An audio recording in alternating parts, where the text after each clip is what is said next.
ဒီဗီဒီယိုမှာ MSW logo နဲ့ Scratch ကိုဘယ်လိုမျိုး download လုပ်ရမလဲဆိုတာကိုရှင်းပြပေးပါမယ်။တချို့ကလေးတော်တော်များများကတော့သူတို့ download လုပ်ပြီးပါเนาะ။ဒါပေမဲ့တချို့ computer တွေမှာ download လုပ်ဖို့ခက်တဲ့အတွက်ဘယ်လိုမျိုး download လုပ်ရမလဲဆိုတာကိုပြောပြမယ်။ပထမဦးဆုံးဒီ MSW logo exe ဒါမှမဟုတ် download အဲ့လိုမျိုးရိုက်လိုက်လို့ရှိရင်ဒီ link ကိုရောက်သွားမယ်။ဒါမှမဟုတ်လို့ရှိရင်ဒီ link မှာ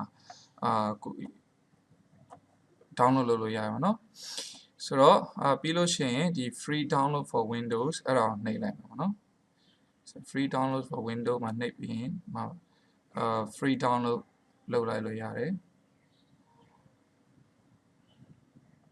ဆိုတော့အကယ်၍အမှနှိပ်လိုက်တယ်ဆိုလို့ရှိရင်sorry ဒီနေရာမှာပါเนาะ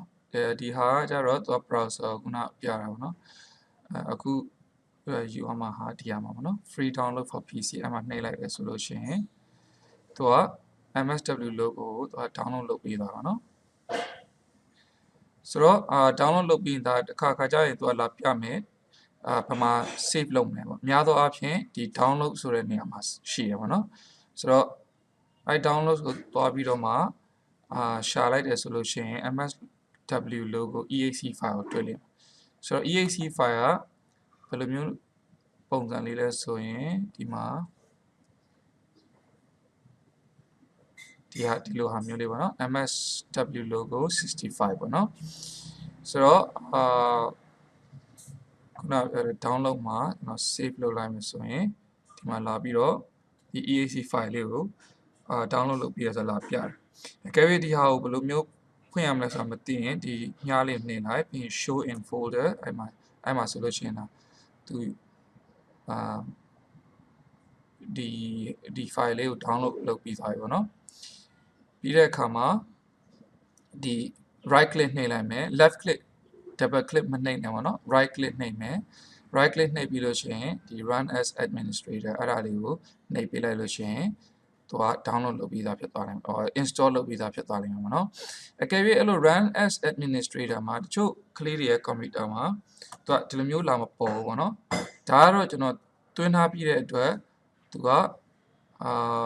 ပထမဦးဆုံးသူက remove လုပ်မယ်ပြီးတော့မှပြန်ပြီး install လုပ်မယ်ပေါ့နော်ဆိုတော့အဲ့ဒါကိုမပြတော့ဘူးပေါ့ဆိုတော့ MSW logo ကို install လုပ်တယ်ဆိုရင်သူဘာပြလဲဆိုရင်သူကဒီ install လုပ်နေတဲ့အချိန်မှာသူက next ပေါ့နော်အဲ့ဒါဆို next ကိုနှိပ်ပြီးသွားပြီဆိုလို့ရှိရင်သူကနောက်ဆုံးဒီ desktop မှာသူ icon လေးလာပေါ်လိမ့်မယ်ဆိုတော့ဒီမှာ programming မှာပြတာပေါ့နော် MS desktop မှာဒီလို Microsoft Windows logo ဆိုတဲ့ဟာလေးလာပေါ်လိမ့်မယ်ပေါ့နော်ဆိုတော့အဲ့ဒီဟာလေးကိုdouble click လုပ်ပေးလိုက်ပြီဆိုရင်ပြီးရင် click ကို okay နှိပ်လိုက်လဲဆိုလို့ရှိရင်ဒါသူတို့ဒီမှာcode တွေနေစပြီးရေးလို့ရပြီပေါ့နော်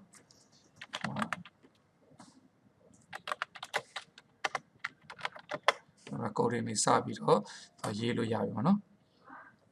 ဆိုတော့အကယ်၍ကိုယ့်ရဲ့ computer မှာဒါကို install ခုနပြတဲ့ step တွေတိုင်းလုပ်လို့မရဘူးဆိုရင်ဘာဖြစ်တာလဲဆိုတော့ကိုယ့်မှာဒီ virus software ရှိနေတဲ့လို့ဖြစ်နိုင်တယ်ပေါ့နော်အဲ့တော့အဲ့ virus software ကိုခဏလောက်disable လုပ်ထားလို့ရတယ်ပေါ့နော်ဆိုတော့ဒီညမှာတစ်ချက်ကြည့်လိုက်ကိုကဘာ antivirus software သုံးလဲပေါ့နော် antivirus software ကဒီမှာကျွန်တော်တို့ AVES သုံးတယ်ပေါ့နော် AVES ကိုဒီမှာခဏdisable လုပ်လို့ရမှာနော် AVES ကို right click နှိပ်မယ်နှိပ်ပြီးလို့ရှိရင်ဒီ sheet control မှာ disable ခဏလုပ်ထားလို့ရတယ်10 minute မဟုတ်ရင်လည်း1နာရီပေါ့နော်ဆိုတော့ဒီ antivirus software ကတစ်ခါကြလို့ရှိရင်တချို့installation တွေကိုနည်းနည်းသူကအဲ့လိုမျိုးပေးမလုပ်တာရှိရပါတော့ဒါတော့ကိုသုံးတဲ့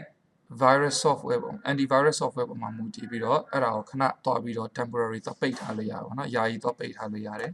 အကယ်၍ကို့မှာ virus software မှာမရှိဘူးဆိုရင်ဒီ search မှာ virus and threat virus လို့ရိုက်လိုက်တာလေးပေါ်လာတယ် virus and threat protection ဆိုပြီးပေါ်လာမယ်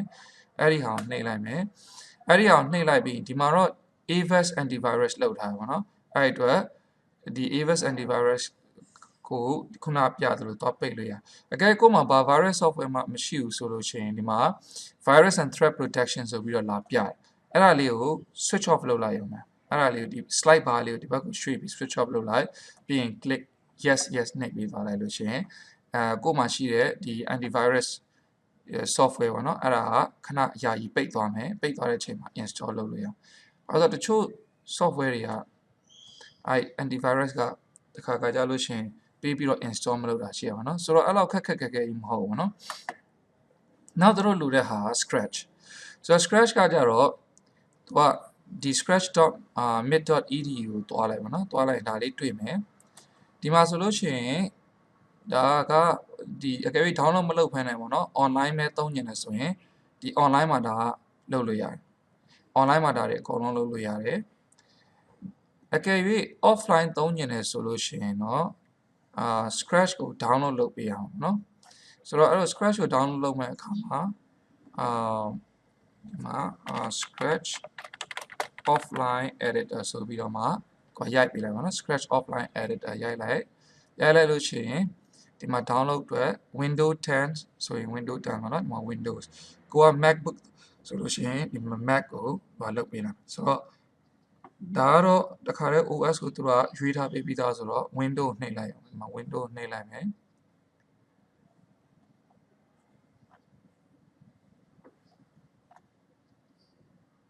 sorry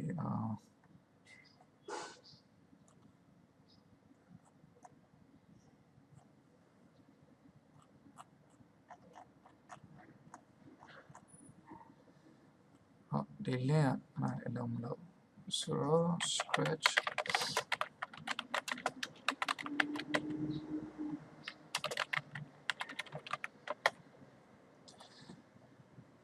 အဲ့ဒါဆိုရင်ဒီမှာလည်းတွားပြီးတော့ download လုပ်လို့ရတယ်ဒီမှာလည်းတွားလို့ download လုပ်လို့ရတယ်เนาะဒီမှာလည်း download လုပ်လို့ရတယ် okay ခုနကdownload ကိုနှိပ်လိုက်ရင်free download for Windows ဆိုပြီးတော့လာလိမ့်မယ်เนาะဆိုတော့အဲ့ဒါကိုလည်းခုနအတိုင်းပဲ download လုပ်လိုက် download လုပ်လိုက်တဲ့အခါမှာဒီမှာသူက download လုပ်နေတယ်ဆိုတာကိုဒီနေရာဒီ bar လေးမှာလာပြလိမ့်မယ်ပေါ့နော်ဒီမှာ free download PC ပေါ့နော်ဒီနေရာကိုနှိပ်လိုက်ရင်သူက download လုပ်ဘယ်လို download လုပ်တဲ့ဟာလာပြမယ်ပြီးသွားတယ်ဆိုလို့ရှိရင်အဲ့ဒီကို download လုပ်ပြီးတာခုနကပြတဲ့အတိုင်းပဲကို download လုပ်ထားတဲ့နေရာကိုသွားလိုက်ရင်ဘယ်လိုပုံစံလေးတွေ့ရမလဲဆိုတော့ကျွန်တော်ကတော့ဒါ install တွေအားလုံးလုပ်ထားပြီးတော့ပြီးသားဖြစ်တဲ့အတွက်ဘယ်လိုမျိုးလဲဆိုတော့ဘယ်လိုပုံစံလေးလဲဆိုတော့ပြမှာเนาะဒီမှာဆိုရင်တော့3.17ဒီမှာ3.9ပေါ့เนาะဆိုတော့ကိုယ့်ရဲ့ setup ကိုပေါ်လာတဲ့ setup ကိုကခုနအတိုင်းပဲ right click နှိပ်မယ် run as administrator နှိပ်ပြီးတော့ဒီတိုင်းပဲ next နှိပ်တောင်းလို့လဲ yes နှိပ်ပြီးသွားလိုက်လို့ရှိရင်သူကဒီလို icon လေး desktop ပေါ်မှာပေါ်လာမယ်ဒီလို icon လေး desktop ပေါ်မှာပေါ်လာအဲ့ဒါလေးကိုနှိပ်လိုက်လို့ရှိရင်ကလေးတွေစပြီးတော့သုံးလို့ရပြီပေါ့နော်ဆိုတော့အဲ့program နှစ်ခုကို install လုပ်ထားဖို့လိုတယ်ပေါ့နော်အကယ်၍မရဘူးဆိုလို့ရှိရင်ကျွန်တော် chat box မှာပြန်ပြောပြပါနော်